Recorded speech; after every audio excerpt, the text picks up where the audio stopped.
There is a physical correspondence to all of these frequencies, but it goes across hyperdimensional worlds.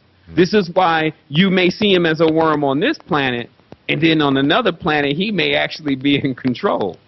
But where are these planets, my friend? They're in the place between heaven and earth. In the mind.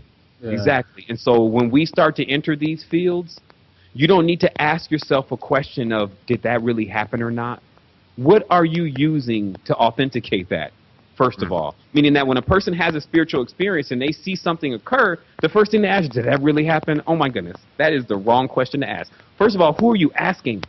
The second thing is that are you actually expecting some physical occurrence to occur and to confirm that of something that you experienced on the physical plane, especially right away?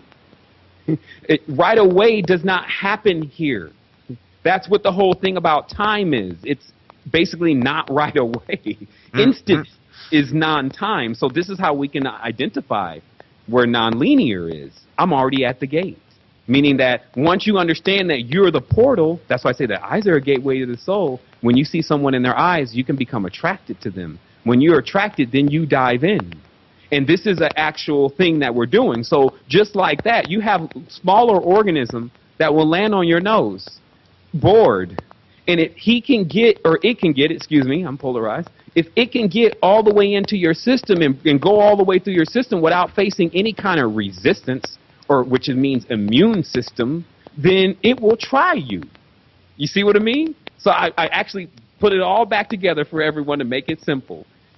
There are things that board you all the time. Generally, they try to board you from the neck up. That's why most of your orifices are from the neck up. Your mouth, you put your food in there. The nose, the ears, all the orifices are there. And there's thousands of them in your head. So watch the shampoo.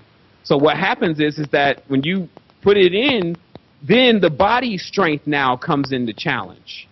Now there's a war. And if the body is already broken down, then it loses that war every time. And then when the victor has an idea and suggests that you should go and basically kill yourself, then you obey.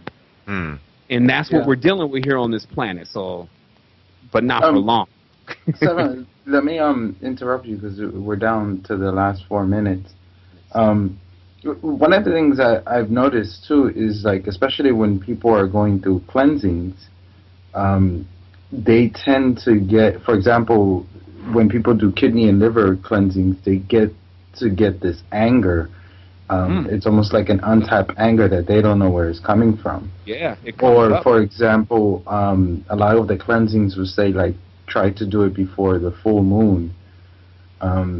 Because that's when a lot of the parasites, they lay their eggs. Also, there's a whole process, and really it's based on like the moving of the seasons, because remember, each organ should be cleaned out during a certain season. Right. And so that whole process is also based on just how the earth is moving, etc. And this is the stuff that we really need to be knowing. After all, it's the vehicle we're living in. It's the real house. So, but yes, it starts to come out of the sediment, because remember what happens is, and I'll be brief, when the person's kundalini or the seed of themselves is then stuck in the caustics of the soul of the feet, what then is on top of it, meaning what has built itself on top of it, is fear. All the situations that have occurred that actually become what holds the person back from raising into this higher state of energy and going back to the throne. So anytime that sediment starts to be moved, it raises those fears, and those fears are angers, and that anger is fire, and that fire is blinding.